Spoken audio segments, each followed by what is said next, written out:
Welcome to my channel 28 night classes में आप सभी का स्वागत है। आज हम अपनी KVS PRT की NCERT की सीरीज़ को कंटिन्यू करते हैं। हमारा चैप्टर नंबर 3 स्टार्ट करते हैं। So let's start. हमने अपने 2 चैप्टर ऑलरेडी कंप्लीट कर लिए थे। आज हम अपना चैप्टर नंबर 3 स्टार्ट करते हैं, फाइबर टू फैब्रिक। इसमें आपकी कुछ एक्टिविटीज़ भी है और ये देखिए हम स्टार्ट करते हैं। पहेली एंड बूझो won the first prize in a science quiz competition। आपको पता है कि NCERT के फेवरेट कैरेक्टर्स है पहेली और बूझो। इनके बीच में कन्वर्सेशन होता है कि इन्हें साइंस क्विज कंपटीशन में पार्टिसिपेट करना है और फर्स्ट प्राइज लेना है। They were very excited and decided to use the prize money to buy clothes। और वो इस चीज का डिस्कशन करते हुए ये तय करते हैं कि जो भी हमें प्राइज मनी मिलेगी साइंस क्विज कंपटीशन में, उससे हम नए कपड़े खरीदेंगे अपने पेरेंट्स के लिए। When they saw a large variety of cloth material, they got confused। अब जब वो क्लॉथ खरीदने के लिए शॉप पर जाते हैं तो वहां पर उन्हें बहुत सारे क्लॉथ के मटेरियल्स देखने के लिए मिलते हैं, अलग अलग तरह के कपड़े उन्हें देखने के लिए मिलते हैं। इसको देखकर वो कंफ्यूज हो जाते हैं कि हमें किस तरह के फैब्रिक का क्लॉथ परचेज करना है और इसी से रिलेटेड वो आपस में डिस्कशन करते हैं। The shopkeeper explain that some clothes और फैब्रिक्स वर कॉटन। अब जो दुकानदार है जहां पर वो कपड़े खरीदने जाते हैं वो उन्हें समझाता है कि कुछ फैब्रिक जो है वो कॉटन के है, कुछ क्लॉथ कॉटन के है, कुछ सिंथेटिक है। He also had woolen mufflers and shawls। उसके पास कुछ woolen cloths भी थे। There were some many silk sarees as well। Paheli and Buzo felt very excited। They touched and felt these different fabrics। अब वो बहुत excited तो थे इस चीज को देखकर, लेकिन उन्हें प्रॉपर डिफरेंस नहीं पता चल रहा था इनके फैब्रिक के बारे में। Finally they bought a woollen muffler and a cotton sari. और उन्होंने क्या खरीदा? वूलन मफलर और cotton sari. After their visit to the cloth shop, Paheli and Boojho began to notice various fabric in their surrounding. उसके बाद उन्होंने क्या नोटिस करना स्टार्ट किया कि उनके आसपास बहुत सारे फैब्रिक्स अवेलेबल है। They found that bedsheets, blankets, curtains and tablecloths, towels and dusters were made from different kinds of fabric। Even their school bags and the gunny bags were made from some kind of fabric। अब ये चीजें notice करते करते वो अपने surroundings की चीजों को कंपेयर करने लगे कि सभी चीजें अलग अलग फैब्रिक की बनी हुई होती है। They try to identify this fibre. अब वो उनके फाइबर्स को डिफ्रेंशिएट करने लगे कि ये कॉटन फाइबर है, ये वूलन है, ये सिल्क है या सिंथेटिक है। तो इसी के बेस्ड पर ये आपकी एक्टिविटी 1 बताई है कि आप किसी नियर बाय टेलर की शॉप पर जाए और जो भी वहां पर कटिंग क्लॉथ्स जो बच जाते हैं उनको इकट्ठा करें और उनके अलग अलग फैब्रिक को देखें कि वो कौन कौन से फैब्रिक होते हैं। जैसे कुछ सिल्क कॉटन होंगे, कुछ सिल्क होंगे, वूल होंगे, सिंथेटिक होंगे। और इस आप इन टेलर की भी हेल्प ले सकते हैं ये पूछने के लिए कौन से फैब्रिक का ये क्लॉथ उसने यूज किया है। ये आपकी एक्टिविटी 1 में बताया है कि इस तरह की एक्टिविटी आपको करनी है। और सेकंड एक्टिविटी जो होती है इसमें बोला है कि select a piece of cotton fabric you labelled in activity 1। अब एक कॉटन फैब्रिक का आपको पीस लेना है। Now try to find out loose threads और yarn at one of the ends and pull it out. अब देखिए जो कॉटन थ्रेड है, मतलब जो आपका कॉटन का कपड़ा है, उसमें से कुछ धागे निकले हुए होते हैं किनारे से। अब आप उन धागों को खींचने की कोशिश कीजिए। If no loose yarns are visible, जैसे देखिए पिक्चर्स में दिखाया है, इस तरीके से करना है। अगर कुछ ऐसे लूज धागे नहीं दिखते, you can gently pull one out.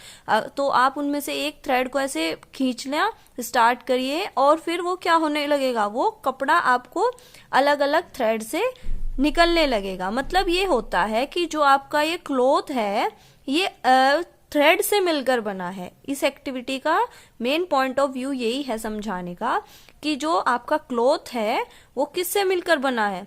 Thread से।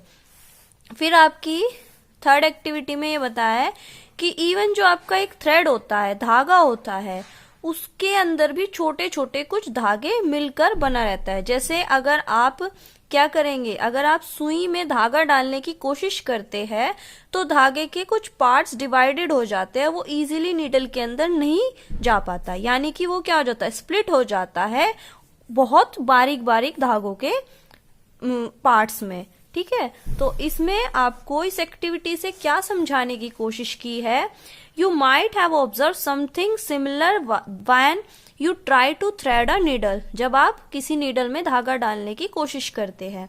Many a time the end of the thread is separated into few thin strands, और कुछ छोटे छोटे धागों में वो डिवाइडेड होता है। This make it difficult to pass the thread through the eye of the needle, और बहुत मुश्किल हो जाती है जब वो थ्रेड आपका क्या हो जाता है, सेपरेटेड हो जाता है।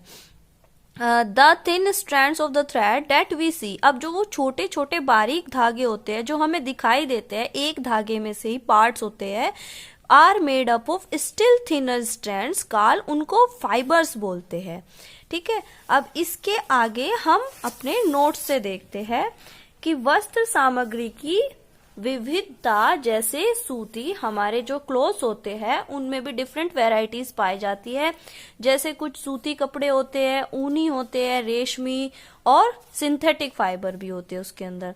अब तंतु, जिसको हम फाइबर बोलते हैं, सुई में धागे को डालते समय आपने ऐसा देखा होगा, धागे की ये दिखाई देने वाली पतली लड़ियां भी और अधिक पतली लड़ियों से मिलकर बने होते हैं, जिन्हें हम क्या कहते हैं, तंतु या फाइबर कहते हैं। अब जो वस्त्र होते हैं आपके यानी क्लॉथ्स, वो किस किस से मिलकर बने हैं, तागों और धागों से। तागे थ्रेड, यानी कि वो किससे मिलकर बनते हैं, तंतुओं से। थ्रेड आपका जो होता है धागा, वो किससे मिलकर बनता है, फाइबर से। अब फाइबर भी आपके टू टाइप्स के होते हैं, एक तो नेचुरल और एक सिंथेटिक। नेचुरल फाइबर वो होते हैं जो हमें किससे मिलते हैं, प्लांट्स या एनिमल से, और सिंथेटिक फाइबर वो होते हैं जो हम केमिकल द्वारा तैयार करते हैं। इसमें देख लीजिए, कुछ वस्त्र जैसे सूती, जूट, रेशमी तथा ऊनी के तंतु पादप तथा जंतुओं से प्राप्त होते हैं, इन्हें प्राकृतिक तंतु कहते हैं। यानी कि क्या कहते हैं, नेचुरल फाइबर जो हमें प्लांट्स और एनिमल से मिलते हैं। और आपके सिंथेटिक फाइबर क्या होते हैं, पॉलिस्टर, नायलॉन, आर्केलिक, ये क्या करते हैं, पिछले 100 वर्षों से रासायनिक पदार्थों से तंतु का निर्माण किया जा रहा है। यानी कि हम केमिकल द्वारा भी कुछ फाइबर्स को तैयार करते हैं। रुई और जूट, जो आपका कॉटन है और जूट है, वो किससे मिलता है, प्लांट से मिलता है। और जबकि आपका जो ऊन है, वुल और सिल्क, रेशम, वो किससे मिलता है, हमें एनिमल से मिलता है, जंतुओं से। जैसे ऊन कहाँ से मिलती है, भेड़ से, बकरी, खरगोश, याक और ऊंटों के बाल से प्राप्त होते हैं। रेशमी फाइबर किससे मिलता है, जो आपका सिल्क फाइबर होता है, वो हमें रेशम के कीड़े से मिलता है, जिसे कोकून बोलते हैं। सम प्लांट फाइबर, अब प्लांट फाइबर देख लीजिए, रुई कौन सा होता है, plant fibre, cotton fibre, example दिया है। रुई का उपयोग किस चीज में यूज करते हैं हम, गद्दों में, तकियों में, रजाइयों में किया जाता है। और रुई किससे, कपास के तंतु से बना है। कपास के पौधे कहाँ पर पाए जाते हैं, जहाँ ब्लैक सॉइल होती है यानी काली मिट्टी होती है, और जिसकी जलवायु, जहाँ पर जलवायु कैसी होती है, उष्ण यानी कि गर्म होती है। आपका जो कॉटन प्लांट है वो ब्लैक सॉइल में ग्रो होता है, और वहां का क्लाइमेट कैसा होता है, थोड़ा उष्ण होता है। ठीक, इसके बाद आता है आपका कपास। जो कॉटन प्लांट होता है वो कौन से फॉर्म में मिलता है, फ्रूट वाली फॉर्म में मिलता है, और उसको हैंड पिकिंग, जो हस्त चयन प्रक्रिया होती है, उसके द्वारा चुना जाता है। इसके बाद कपास से बीजों को कंकतन यानी कॉम्बिंग द्वारा अलग किया जाता है। इस प्रक्रिया को क्या कहते हैं, गिनिंग या फिर ओटना कहते हैं। पहले ये काम हाथों से होता था, लेकिन अब मशीनों से होता है। जैसे कि आप देख सकते हैं कैसे हम, आपकी जो कॉटन की खेती होती है और ब्लैक सॉइल, ये देखिए इस तरीके से कॉटन जो होता है वो फ्रूट की फॉर्म में होता है, कॉटन बॉल्स को हम, और फिर इसके बाद क्या करते हैं, इसमें ये गिनिंग करते हैं। मतलब पहले हम इसको क्या कर लेते हैं, इन बॉल्स को, cotton is usually picked by hand, हाथों से इसको पिक्ड कर लेंगे, and fibres are then separated from the seed by combing, और फिर इसको सेपरेट कर लेंगे कॉम्बिंग के थ्रू, और इस प्रोसेस को क्या बोलते हैं, गिनिंग ऑफ कॉटन। इसके बाद आपका जो जूट होता है वो भी हमें प्लांट से मिलता है। Jute fibre is obtain from the stem of the jute plant. कहाँ से मिलता है? स्टेम जो होता है, तना, उससे मिलता है ये हमें। और भारत में इसकी खेती कहाँ कहाँ पर होती है? वेस्ट बंगाल, बिहार और असम में होती है मोस्टली। और इसकी एक और खासियत है, जूट प्लांट को काटने के बाद इसके तने को कुछ दिनों तक जल में डुबो कर रखते हैं, पानी में रखते हैं। ऐसा करने से तना गल जाता है और पटसन तंतु को हाथ से अलग कर लिया जाता है। ठीक है, इसके बाद हमारी जो एक्टिविटी 4 है उसको रीड आउट करते हैं कि कॉटन की स्पिनिंग कैसे करते हैं। कॉटन बॉल को हमने जब सेपरेट कर लिया, अब उससे धागे कैसे बनाए जाते हैं। देखिए, पहला जो हमारा ओल्ड प्रोसेस होता था चरखा, इसकी हेल्प से करते थे, लेकिन अब मशीन्स का यूज करते हैं। इसकी कताई कैसे करी जाती है? सूती धागों की कताई, रेशो से धागा बनाने की प्रक्रिया को क्या कहते हैं? स्पिनिंग या कताई।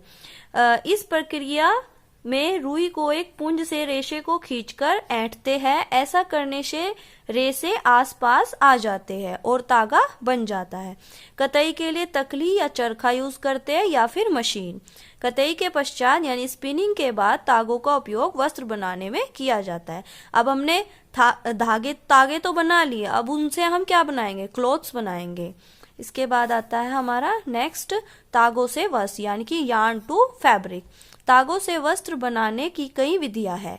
इनमें से प्रमुख विधियां है वीविंग यानी 2 धागों से मिलकर जब कपड़ा बनाते हैं, या निटिंग बंधाई जो एक ही धागे से कपड़ा बनाते हैं। इन विधियों को यानी कि इन मेथड्स को कि क्लोथ्स को कैसे बनाया जाता है हम नेक्स्ट वीडियो में पढ़ेंगे। आई होप आपको समझ आया होगा concepts. Thank you for watching my video. Like, share और सब्सक्राइब करना ना भूलें।